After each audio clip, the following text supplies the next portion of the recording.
사랑하고 축복합니다. 우리 옆에 있는 분들과 인사하겠습니다. 평안하십시오. 이번 주 계속해서 제자 보냄을 받은 사람이라는 제목으로 두 번째 구약의 말씀들을 함께 살펴보도록 하겠습니다.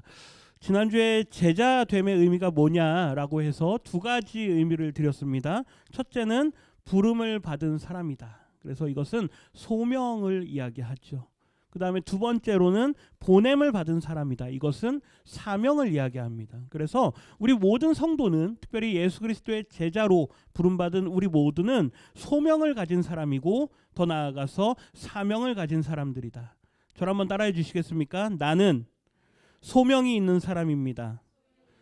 나는 사명이 있는 사람입니다. 제가 종종 수요일 날인데요. 수요일 날 제가 종종 이렇게 예배 드릴 때 농담조로 말씀드립니다. 우리 성도님들 절대 아직 돌아가시지 않습니다. 왜요? 아직 해야 될 뭐가 남아있어서? 사명이 남아있어서. 네, 아직 하나님 안 부르십니다. 걱정하지 마십시오. 사명 다 할 때까지 하나님 절대 안 부르십니다. 우리에게 뭐가 있다? 사명이 있다. 예. 그래서 지난주에 예수님의 자의식에 대해서 함께 나눴습니다. 예수님의 자의식은 뭐냐? 나는 어떤 사람이다. 보냄을 받은 사람이다. 그래서 지금 12월 우리가 성탄절을 앞에 두고 있는데 예수님의 성탄의 의미가 뭐냐? 결국 하나님께서 이 땅에 뭐 하신 거요? 보내신 거요. 그 보냄을 받고 이 땅에 오셨다라는 게 성탄의 의미인 거죠. 많은 말씀들을 함께 살펴봤는데요. 요한복음 6장의 오병이어 사건 이후에 예수님께서 하시는 말씀, 우리 38절 말씀 같이 한번 읽어볼까요? 내가 하늘에서 내려온 것은 내 뜻을 행하려 함이 아니요 나를 보내신 이의 뜻을 행하려 함이니라. 아멘. 사명을 받은 사람은 언제나 그 사명을 부여한 사람의 말을 따르게 돼 있는 거죠. 그렇다면 오늘은 구약의 성도들의 자의식은 어떠냐? 구약에 많은 인물들이 나오고 또 많은 사람들이 나오는데 그 사람들의 자의식 속에도 보냄을 받았다라고 하는 이러한 생각들을 하나님께서 강하게 그들에게 주입하시고 또 말씀해 주시는 것들을 우리가 계속해서 보게 됩니다. 특별히 이 히브리어로 샬라흐라고 하는데요. 이 단어의 뜻이 보내다, 넘겨주세요. 네, 파견하다 이런 뜻입니다. 파견하다. 네, 마치 어디 누구를 보내고 파견을 내보낼 때처럼 그런 단어죠. 오늘 읽은 출애굽기 앞에도요. 이미 하나님께서는 아브라함을 부르셔서 창세기에 보면 아브라함을 뭐 하십니까? 보내십니다. 가라 그러죠. 어디로요? 내가 너에게 지시할 땅으로 가라. 왜 가라라고 하는 겁니까? 거기에 가서 해야 될 사명이 있다라는 거죠. 그곳에서 내가 너에게 약속한 약속의 자손을 낳고 그 땅에서 살면서 앞으로 이 땅이 가나안 땅이 하나님의 나라로 세워질 것을 준비하라라고 하는 사명을 주시는 겁니다. 아브라함도 그렇게 해서 부름을 받았고 그렇게 해서 보냄을 받았습니다. 오늘 출애굽기 말씀에 보면요. 우리가 잘 아는 내용입니다. 이스라엘 백성들이 이제 이집트의 바로 왕 밑에서 노예로 생활하면서 그들이 아주 어렵게 살아갑니다. 계속해서 노역이 심해지고 고난이 심해지면서 하나님께 부르짖으니까 오늘 읽은 본문 말씀 7절에 보면 하나님께서 그들의 모습을 보시고 그들의 부르짖음을 뭐 하시고요? 듣고 그들의 근심을 뭐 하셨다? 아셨다. 하나님께서요. 우리 모든 성도님들의 그 모든 고통과 아픔과 근심됨을 다 보고 듣고 알고 계신다라는 거죠. 그래서 하나님께서 이스라엘 백성들을 인도하여 내가 그들을 그 땅에서 인도하여서 아름답고 광대한 땅, 젖과 꿀이 흐르는 땅, 그 땅이 어디입니까? 가나안 땅으로 그들을 인도해 내겠다라고 말씀하십니다. 그러면서 누구를 부르십니까? 모세를 부르시죠. 모세를 부르셔서 이제 모세를 보내시려고 합니다. 오늘 읽은 본문 말씀 9절인데요. 우리 9절과 10절 말씀 같이 한번 읽어보겠습니다. 이제 가라 이스라엘 자손의 부르짖음이 내게 달하고 애굽 사람이 그들을 괴롭히는 학대도 내가 보았으니 이제 내가 너를 바로에게 보내어 너에게 내 백성 이스라엘 자손을 애굽에서 인도하여 내게 하리라. 아멘. 하나님께서 모세를 부르셔서요. 이제 가라 그럽니다. 가라. 그리고 보내는 거죠. 근데 한번 모세의 입장을 한번 보십시오. 모세는 사실 이미 40년 전에 사람을 한 사람 죽이고 광야로 도망쳤던 몸입니다. 그런데 이제는 왕궁에서 살았던 그 모든 걸 다 뒤로 하고 광야에서 살던 사람입니다. 그러다가 한 사람을 만나서 결혼하고 이제 가정도 이루고 살아가고 있었는데 40년이 지난 후에 하나님께서 모세에게 찾아오신 겁니다. 그리고 다시 어디로 가라? 저 이집트로 가라 그러죠. 바로 왕 파라오에게서 도망쳐서 광야로 왔던 모세를 다시 부르셔서 하나님께서 너는 이제 가라. 왜요? 너에게 줄보가 있기 때문에, 사명이 있기 때문에. 보십시오. 우리 성도님들도요. 예수님을 믿기 전엔 어디에 있었습니까? 세상에 있었습니다. 세상에서 살다가 하나님께서 어떻게 하셨습니까? 우리를 부르셨습니다. 그리고 다시 우리를 어떻게 하십니까? 세상으로 가라라고 합니다. 모세나 저와 우리 성도님들이나 다를 게 없습니다. 우리가 주눅들고 위축되고 연약함으로 살아가고 있을 때 하나님께서 우리를 부르셔서 너는 내 아들이다, 너는 내 딸이다, 너의 정체성이 나의 자녀다라고 하는 그 확실한 신분을 우리에게 허락해 주시고는 우리로 하여금 다시 어떻게 합니까? 세상으로 가라라고 말씀합니다. 모세를 보내는 거죠. 내가 너를 바로에게 보내겠다. 이 셜라흐라고 하는 단어가요, 하나님께서 주권적으로 명령하여 보내는 겁니다. 그 명령에 우리는 거부할 수가 없는 거죠. 저는 갈 수 없습니다. 못 갑니다. 이럴 수 있는 게 아닙니다. 하나님께서 우리에게 가라 말씀하시면 우리는 가는 거죠. 그런데 어떻습니까? 11절 한번 보십시오. 11절 같이 읽겠습니다. 모세가 하나님께 아뢰되 내가 누구이기에 바로에게 가며 이스라엘 자손을 애굽에서 인도하여 내리이까. 자신의 어떤 사람인지 너무나도 잘 압니다. 이미 모든 자존감들이 다 무너져 내려 있습니다. 광야에서 그저 그 장인 밑에서 살면서 그냥 장인의 가솔들 돌보고 이런 일들을 하면서 살았습니다. 양을 몰고 뭐 이런 일들을 하면서 살았죠. 그랬던 그에게 하나님께서 너는 이제 가라라고 하니까 제가 누구이기에, 저같이 연약한 사람이 무엇을 할 수 있겠습니까? 왕궁에서 살았던 사람이기 때문에 그 왕궁의 힘이 얼마나 큰지 너무나도 잘 알고 있습니다. 바로 왕과 함께 살았던 사람이기 때문에 그 바로 왕의 권력이 얼마나 큰지 너무나도 잘 알고 있는 거죠. 그런 그에게 하나님께서 가라라고 하니까 모세가 저는 못 갑니다 그러는 겁니다. 그런 모세에게 하나님께서 내가 너와 함께 하겠다. 우리 하나님은 우리 성도님들을 보내시면서 그냥 보내지 않으십니다. 내가 너와 함께 하겠다. 저를 한번 따라 하시겠습니까? 하나님은 나와 함께 하십니다. 하나님은 우리를 보내시면서 너 혼자 가라 그러지 않으십니다. 너 혼자 가봐라 그게 아닙니다. 우리와 함께 하시고 우리에게 성령을 보내주시고 그 능력으로 감당할 수 있게 하시는 거죠. 12절 말씀 같이 한번 읽어볼까요? 하나님이 이르시되 내가 반드시 너와 함께 있으리라.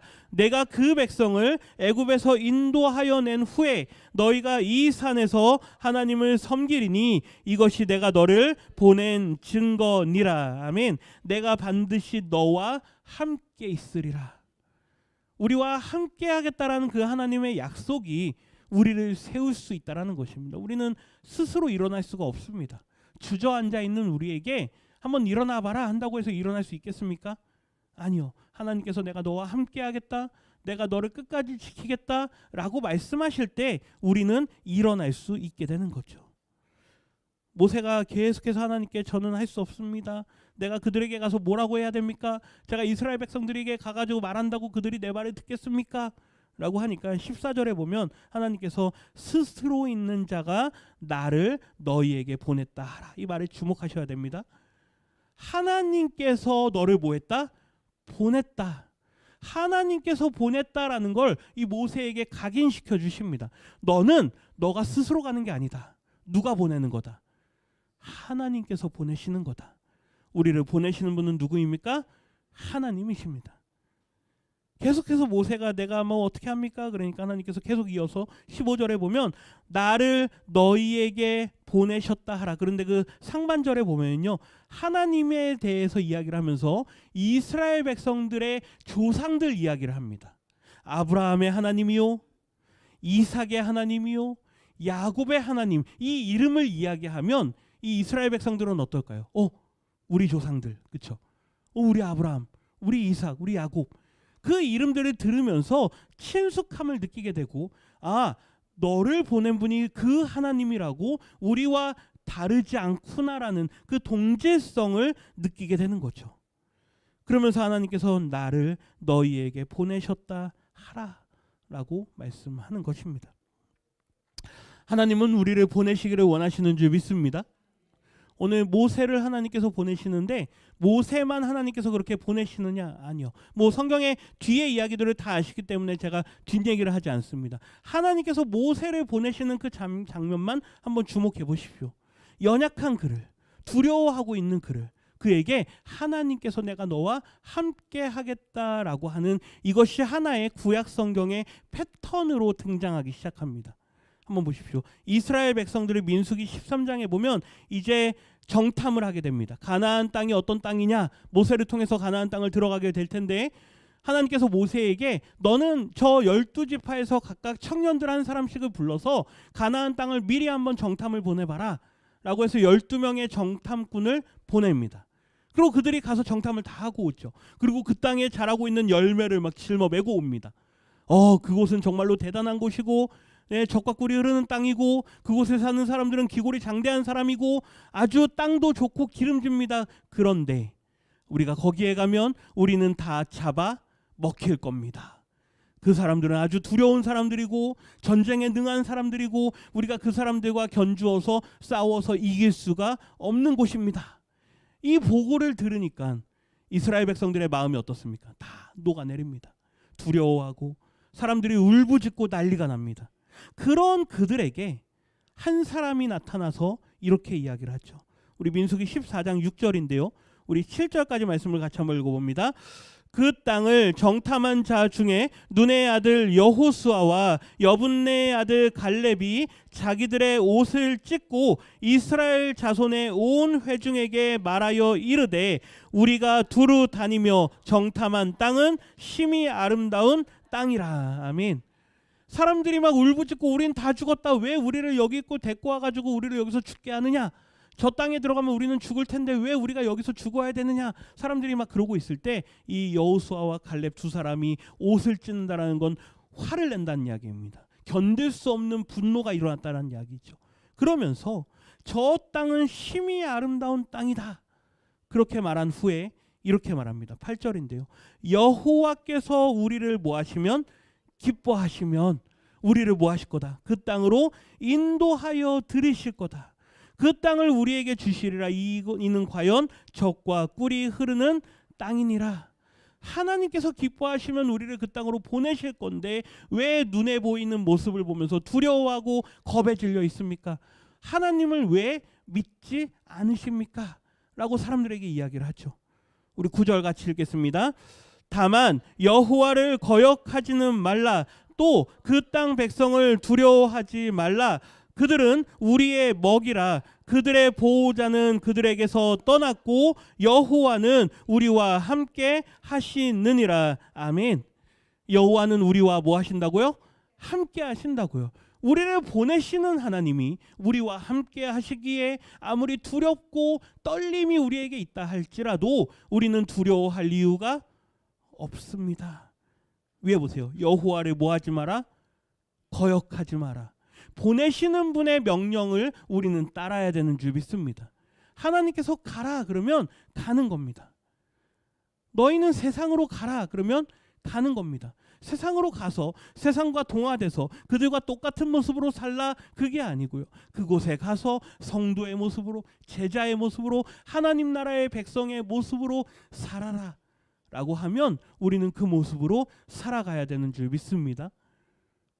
하나님이 우리와 뭐 하시기 때문에요? 함께 하시기 때문에. 이 똑같은 모습이 뒤에 가면 여호수아에게 동일하게 나타납니다. 모세가 죽었습니다. 모세가 죽은 후에 하나님께서 여호수아를 부르죠. 그러면서 하는 말씀이 2절 말씀 같이 읽겠습니다.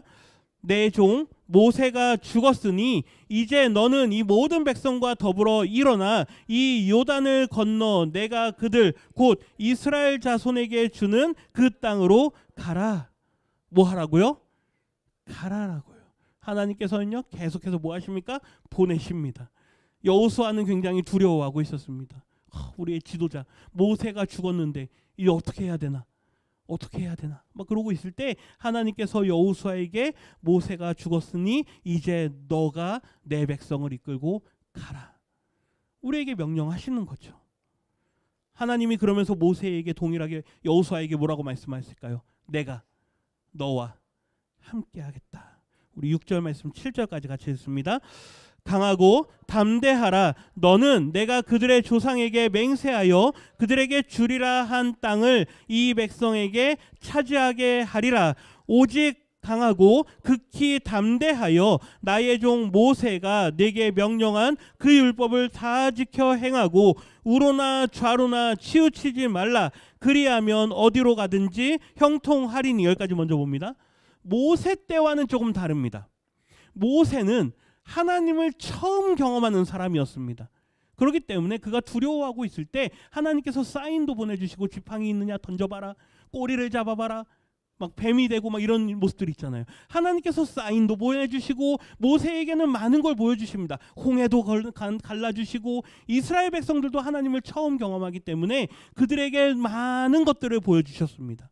배고프면 밥도 주시고 만나도 주시고 목마르면 물도 주시고 이랬던 이스라엘과 모세 때와는 다르게 이제 하나님께서 여호수아 때에는 조금 다르게 말씀하십니다.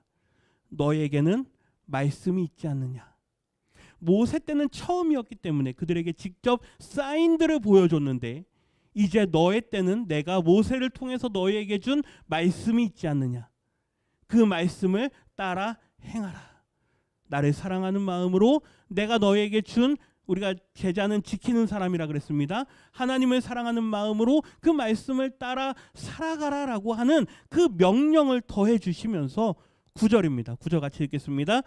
내가 내게 명령한 것이 아니냐. 강하고 담대하라. 두려워하지 말며 놀라지 말라. 내가 어디로 가든지 내 하나님 여호와가 너와 함께 하느니라 하시니라. 아멘. 그러면서 여호수아에게요, 놀라지 말고 두려워하지 말고 강하고 담대하라. 내가 너와 뭐 하겠다? 함께 하겠다. 임마누엘, 오늘 고도소서 임마누엘 했는데요. 임마누엘의 뜻이 뭡니까? 퀴즈입니다. 임마누엘의 뜻이 뭡니까? 하나님이 우리와 함께 하신다. 네. 그 찬양의 가사의 뜻은 하나님이 우리와 함께 하신다입니다. 왜요?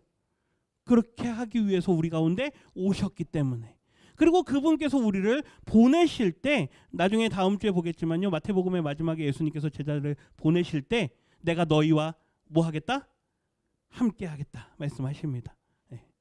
하나님은 언제나 구약 시대 때도 그렇고 예수님도 그렇고 그 이후에도 그렇고 내가 너희와 함께 하겠다라고 약속하시면서 보내신다라는 거죠. 시간이 없기 때문에 다 보기는 어려울 것 같고요. 기드온도 하나님께서 보내십니다. 두려워하고 있던 기드온에게 강한 용사요. 강한 용사요. 16절 한번 볼까요? 16절 같이 읽겠습니다. 여호와께서 그에게 이르시되 내가 반드시 너와 함께 하리니. 여기까지 봅니다. 두려워하고 있던 이 기드온, 사사가 되기에 너무나도 부적합했던 사람입니다. 소심하고 겁 많은 사람이었는데 그 사람을 하나님께서 강한 용사요. 우리처럼 소심한 사람들을 하나님께서 뭐라고 부른다고요? 강한 용사요. 내가 너와 함께 하겠다. 네. 뒤에 더 보십시오. 하나님께서 다윗도 보내십니다. 나단 선지자를 통해서요, 이렇게 말씀합니다. 내가 너를 목장 곧 양을 따르는 데에서 데려다가 내 백성 이스라엘의 무엇으로 삼고? 주권자로 삼고. 양치기였던, 목동이었던 다윗을 하나님께서 부르셨습니다. 그리고 너를 뭐로 세웠다? 왕으로 세웠다. 그러면서 9절인데요. 내가 가는 모든 곳에 어떻게 하겠다고요? 내가 누구와? 너와 함께 하겠다. 다윗에게 말씀하십니다. 이제 막 왕이 되는 다윗에게 내가 너와 끝까지 함께 하겠다. 두려워하지 마라. 너가 어떤 사람이었느냐? 너는 양치기였지 않았느냐? 내가 너를 왕으로 세웠다. 내가 끝까지 너와 함께 하겠다. 구약의 뒤에 보면요, 선지자들을 하나님께서 계속해서 보내십니다. 선지자들을 보내실 때 이렇게 말씀하죠. 우리 예레미야서인데요. 예레미야서 1장 7절과 8절 두 구절 같이 읽겠습니다. 여호와께서 내게 이르시되 너는 아이라 말하지 말고 내가 너를 누구에게 보내든지 너는 가며 내가 내게 무엇을 명령하든지 너는 말할지니라. 너는 그들 때문에 두려워하지 말라. 내가 너와 함께하여 너를 구원하리라. 나 여호와의 말이니라. 아멘. 예레미야 선지자를 불러서요, 너는 이스라엘 백성들에게 가라. 그리고 그들에게 말을 전하라. 보세요. 내가 너를 누구에게 보내든지 너는 뭐하라? 가라. 누구에게 보내든지 가라. 하나님께서 우리를 어디로 보내십니까? 세상으로 보내십니다. 어떤 때는 선교지로 보낼 때도 있습니다. 어떨 때는 가난이라는 땅으로 보낼 때도 있습니다. 어떨 때는 고난이라는 땅으로 보낼 때도 있습니다. 어떨 때는 질병이라는 땅으로 보낼 때도 있습니다. 우리가 알 수 없는 전혀 몰랐던 미지의 세계로 우리를 보내시지만 그러할 때에도 하나님께서 우리를 뭐 하신다? 보내시며 우리와 함께 하신다라는 그 마음을 잊지 말라라는 거죠. 26장에 보면요, 여호와께서 나를 보내사 너희가 들은 바 모든 말로 예언하게 하셨다. 예레미야 선지자가 하는 말입니다. 나는 누구에게 보냄받았다? 하나님께 보냄받았다. 자의식입니다. 나는 하나님께 보냄받았다. 우리 성도님들 세상에 나아가서요, 내 힘과 내 능력으로 하는 게 아니라는 고백을 하시기를 부탁드립니다. 내 힘과 내 능력으로 하는 게 아니라 나를 보내신 하나님의 능력으로 내가 세상에서 일도 하고 사업도 하고 공부도 하고 하는 모든 일들을 감당한다라는 마음으로 살아가시기를 부탁드립니다. 공부도 하나님께서 보내시는 겁니다. 학교도 하나님께서 보내시는 겁니다.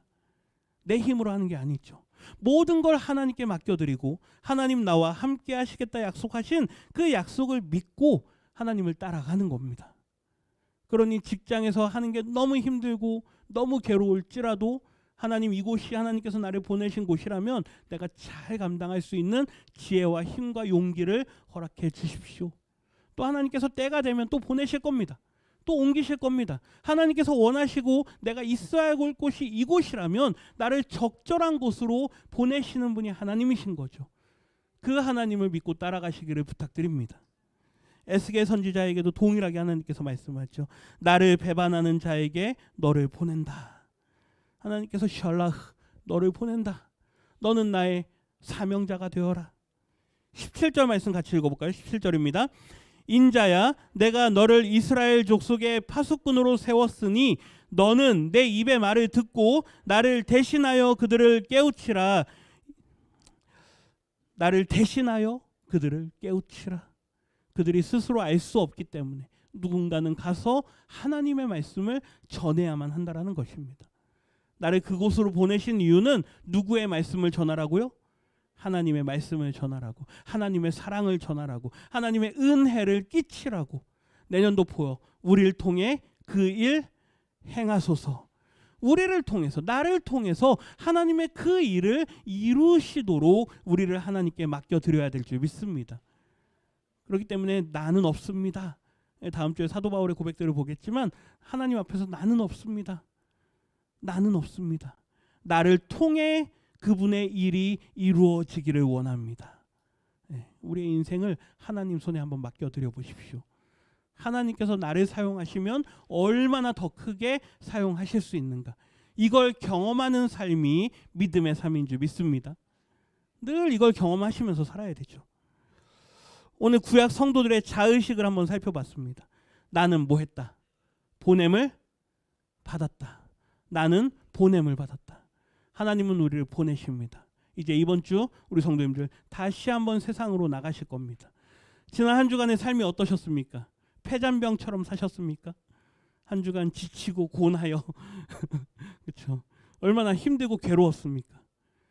다시 한번 오늘 이렇게 모여서 예배를 드리는 건 하나님께서 우리를 새롭게 하시고 우리에게 힘을 주시고 세상으로 나아갈 수 있는 힘과 담력을 얻게 하기 위해서 우리를 부르시는 겁니다.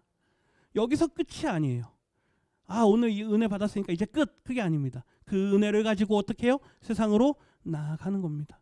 또 다시 한번 부딪히고 또 다시 한번 들이대고 또 다시 한번 그들과 한번 해보고 내가 구원해야 될 영혼의 구원의 대상자가 있다면 다시 한번 그에게 나가서 복음을 전해보고 사랑을 전해보고 예수를 전해보고 하면서 하나님, 내가 감당해야 될 몫이 나에게 있다면 그 몫을 내가 온전히 감당할 수 있게 나와 함께 해 주십시오. 이 믿음의 고백을 하시기를 부탁드립니다. 바라는 것은 저희가 연말에 계속 말씀드리는데요. 마지막 주일, 송년주일은 저희가 온 가족들, 특별히 믿지 않는 분들, 가정 안에 내 전도 대상자들, 뭐 성탄절 때 그런 거 하면 좋겠지만 성탄절 땐 저희가 아마 사역으로 나가야 될 겁니다. 우리 가정, 혹시 내 주변에 믿지 않는 분들 있다면 꼭 송년주일 때, 그때는 꼭 한번 같이 초청해서 나와 함께 올 한 해 잘 감사하면서 한 해를 마무리하자. 그리고 새해를 그래도 한번 같이 한번 믿음으로 한번 시작해보자. 이런 권면의 말씀들을 하실 수 있기를 부탁드립니다. 하나님의 은혜가 우리 모두와 함께 할 때 하나님의 놀라운 역사가 일어나게 될 줄 믿습니다. 기도합니다.